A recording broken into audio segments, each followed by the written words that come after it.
guest host to look forward to this morning for a while. And back in July, billionaire business leader Robert Johnson, who supported Hillary Clinton in the 2016 election, told CNBC's Hadley Gamble the economy is doing great, and he gave President Trump a lot of that credit.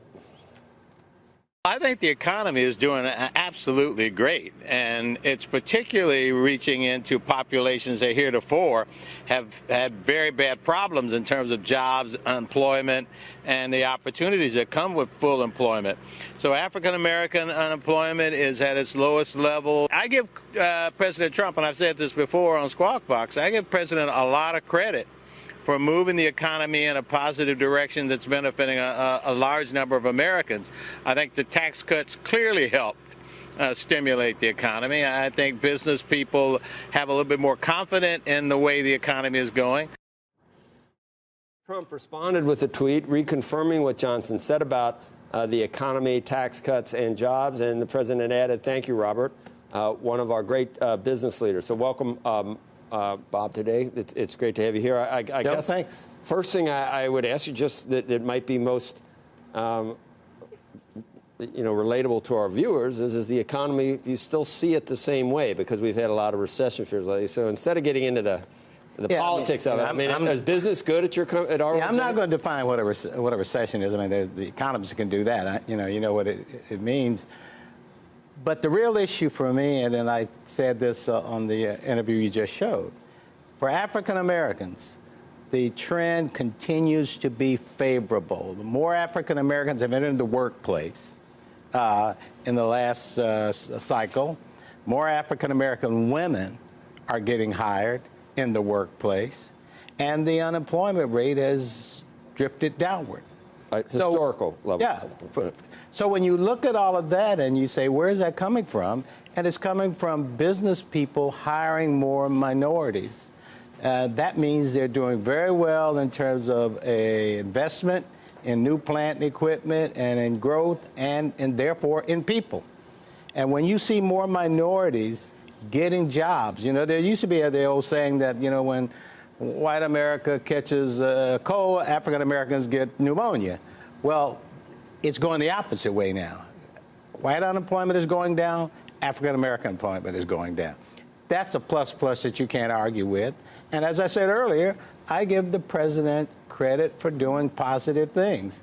And when I see a president doing positive things, particularly for African Americans, what I do is go back to that particular leader and say, you've done this, what else can you do? And the president has responded to me, I met with him less than 2 weeks ago, on an issue that also focuses on the issue of wealth and economic opportunity for African Americans. It's called retirement. African Americans lag way behind white Americans in retirement savings.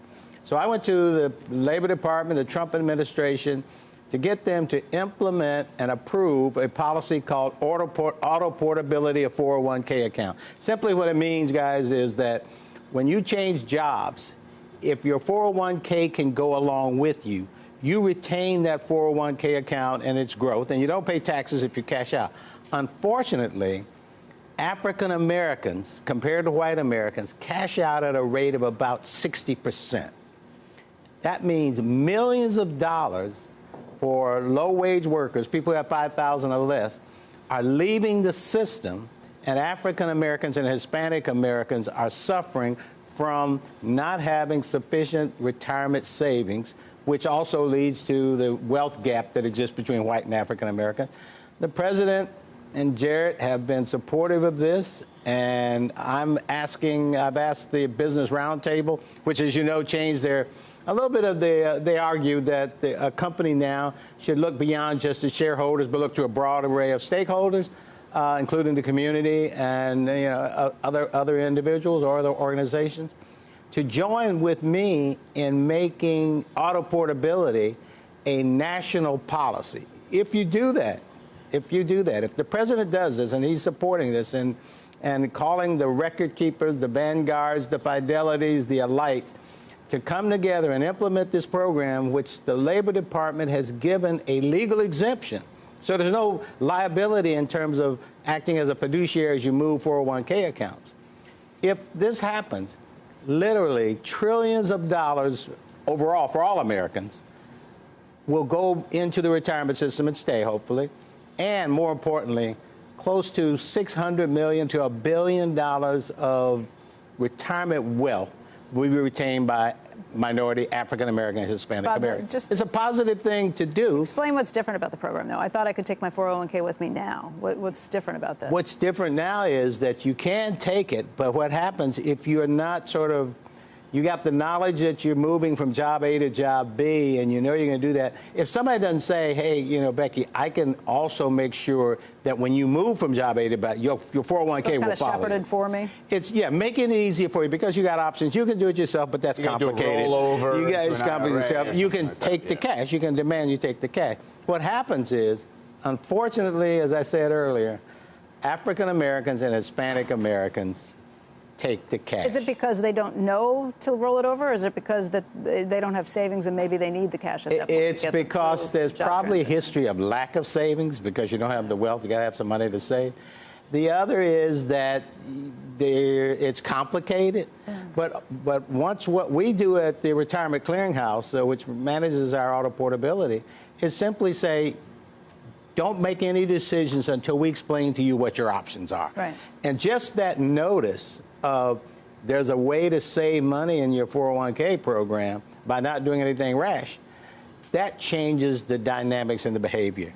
Is this it's that simple? And one thing I'll say is all we need is the large record keepers and the corporations who to say to the record keepers, look, under my 401k policy, which all most companies have, implement auto portability, save literally hundreds of millions of dollars for low-income wage workers, billions of dollars. Are there tax implications? I assume if someone cashes out, there's taxes. They're incurred there. Yeah, that's the double hit. You lose, obviously, the appreciation of the 401k when the market. The reason I ask you, do you think Elizabeth Warren would be as amenable to this proposal as President Trump? I'm just wondering whether immediately you'd hear that there's tax. No, the tax get paid eventually anyway, don't they? Taxes get paid. So is it net? No, I'll tell you this. One good thing about auto portability, Elizabeth Warren was one of the original signers of a letter that we gave to the Labor Department back when the Obama administration was in power, saying auto portability is a good thing. We've got this is bipartisan. We've got a group of 11 senators led by Senator Tim Scott from South Carolina on board with this from the Republican side. And then we've got people from the Democratic side, which one is Elizabeth Warren. So there's no reason why. See, this is one thing I like about what the president is doing is that if you can bring private business, in this case a minority company, and the government to look at a policy that would benefit African Americans or Hispanic Americans or low-wage workers and say, hey, you come to us with a proposal that makes sense for workers and we can remove a regulatory impediment, and the end result is better economic benefits for Americans. That's the kind of governing philosophy from an economic standpoint that I like. And that's what President Trump is doing. So did you get pushback from your comments in Paris? Would you say pushback is a word?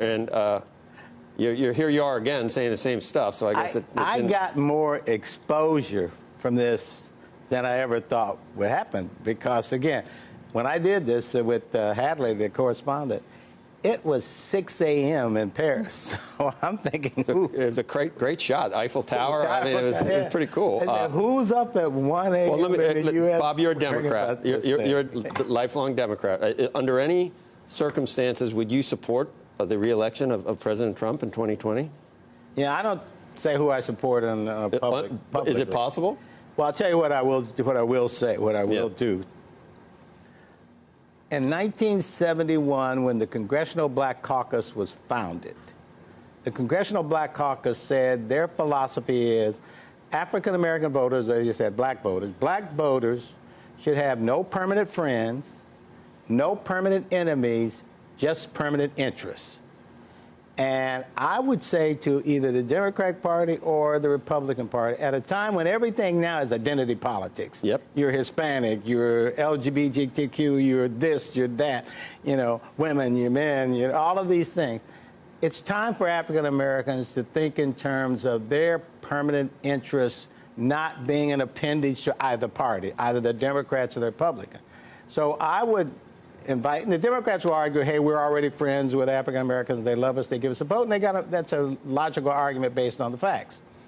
What I would say to the Republican Party and to President Trump, and he talks to me and I'll tell him this, that here's what I would do.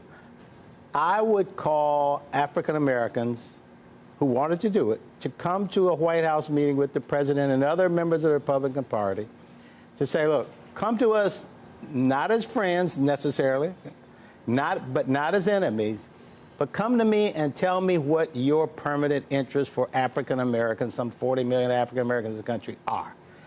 And if I listen to it and I can address some of those permanent interests, maybe we can be friends, or maybe we will just be in a relationship that we continue to look at issues.